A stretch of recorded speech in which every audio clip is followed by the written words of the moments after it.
श्री शिवाय नमस्तुभ्यम। हर हर महादेव। महाराष्ट्र के शहादा डिस्ट्रिक्ट के नंदुरबाग तहसील में श्री शिव महापुराण कथा आज 5 अप्रैल को पूर्ण हो गई है।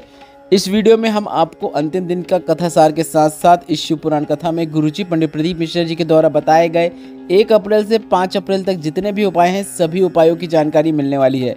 इसलिए वीडियो को आप अंत तक अवश्य देखें, क्योंकि अगर आपने 1 अप्रैल से 5 अप्रैल तक इस शिव पुराण कथा को नहीं देख पाए हैं तो सिर्फ 8 मिनट के वीडियो में आपको पूरे 5 दिनों की शिव पुराण कथा में गुरुजी ने जितनी भी जानकारियाँ दी हैं सभी जानकारी आपको इस वीडियो में मिलने वाली है। पिछले वीडियो में हमने आपसे एक प्रश्न किया था कि सिद्धदात्री माता का वाहन क्या है। सही उत्तर है सिंह। जिन्होंने सही उत्तर दिया है उनके नाम आप स्क्रीन पर देख सकते हैं। बढ़ते हैं पहली विशेष जानकारी की ओर। इसी शिव पुराण कथा के दूसरे दिन की शिव पुराण कथा में गुरुजी ने एक बिल्कुल नए उपाय की जानकारी दी थी। गुरुजी ने कहा था 2 स्थान पर आपको दीपक लगाने से कभी भी पीछे नहीं हटना चाहिए। बहुत कर्जा हो गया है, बहुत कर्जे में लबालूम हो गए हैं, तो आपको 2 जगह दीपक लगाना शुरू कर देना है। कितना ही बड़ा कर्जा क्यों ना हो वह निश्चित चुक जाता है। पहला स्थान है बेलपत्र के वृक्ष के नीचे, दूसरा स्थान है शमी पत्र के वृक्ष के नीचे या फिर शमी पत्र के पौधे के नीचे या फिर बेलपत्र के पौधे के नीचे। पौधे के नीचे भी लगा सकते हैं, वृक्ष है तो काफ़ी अच्छी बात है।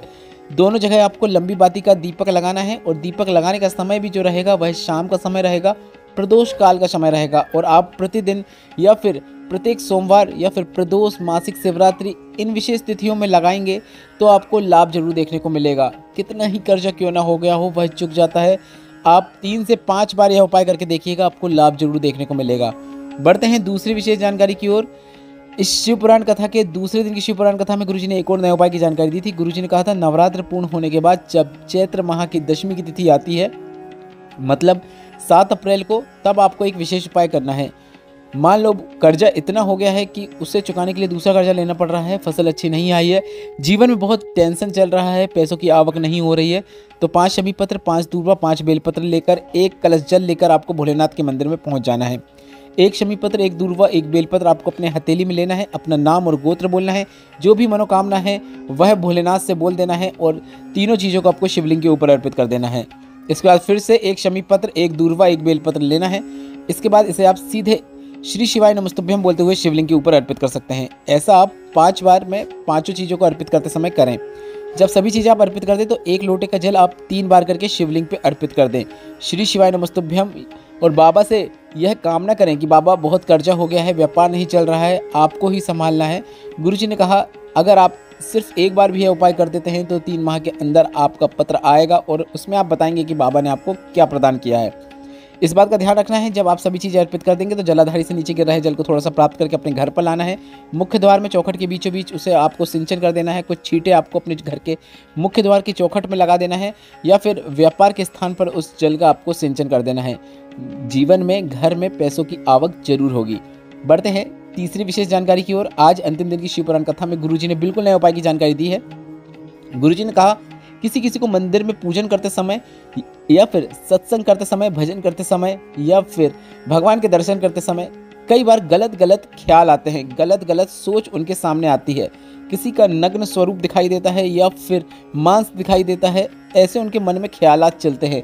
तो गुरुजी ने कहा है कि ऐसे ख्याल, गलत विचार आपके अंदर क्यों आते हैं पहले वह समझ लीजिए।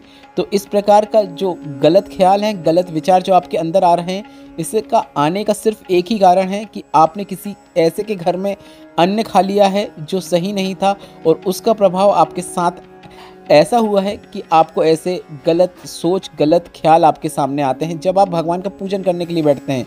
तो इसे समाप्त करने के लिए गुरुजी ने 5 प्रदोष बिल्कुल नए उपाय को करने को कहा है। काफ़ी सरल और आसान उपाय है। आपको 5 प्रदोष यह उपाय करना है। किसी भी प्रदोष से आप शुरुआत कर सकते हैं। आपको अपने हाथ के सीधे हाथ की हथेली के बीचों बीच देसी गाय का घी लगा लेना है। इसके बाद आपको अपने हाथ की हथेली को शिवलिंग के ऊपर रख देना है। इसके बाद उसी हथेली को आपको शिवलिंग में जो माता सुख सुंदरी का स्थान होता है वहाँ पर रखना है और थोड़ा सा घर्षण करना है, मतलब थोड़ा सा हिलाना है। बस इतना ही करना है। 5 प्रदोष करके देखिएगा, गलत ख्याल आना बंद हो जाएंगे। यह गुरुजी का आज की शिव पुराण कथा का अंतिम दिन का बिल्कुल नया उपाय था।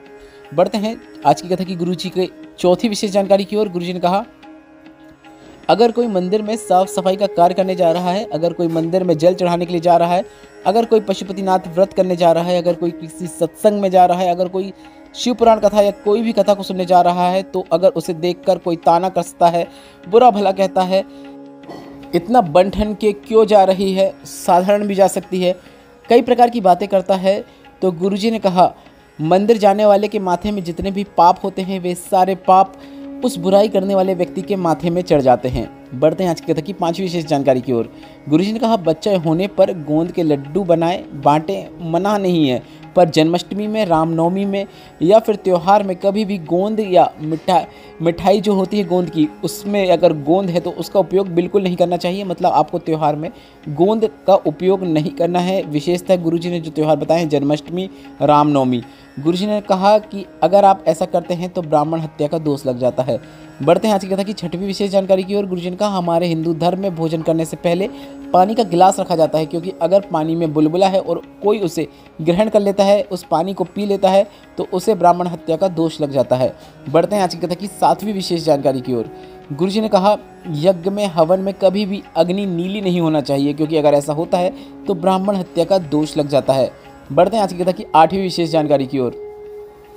बिल्कुल नए और विशेष उपाय की जानकारी देते हुए आज गुरुजी ने इस शिव पुराण कथा को पूर्ण किया है। गुरुजी ने कहा कितना ही रोग हो गया हो, जीवन में कितनी ही टेंशन चल रही हो, कितना ही बड़ा कर्जा क्यों ना हो गया हो, दुख में जीवन चल रहा हो, तकलीफ में जीवन चल रहा हो, तो आपको एक बार कंकर शंकर की धरा में जाकर, मतलब सीहोर कुबरेश्वर धाम में जाकर यह सरल आसान उपाय करना है। आपको वहाँ पर जाकर विश्राम करना है। बन सके तो रात्रि विश्राम करें, ना बन सके तो कुछ समय वहाँ पर अवश्य रुकें। वहाँ पर धरा पे आपको लेटना है, आराम करना है।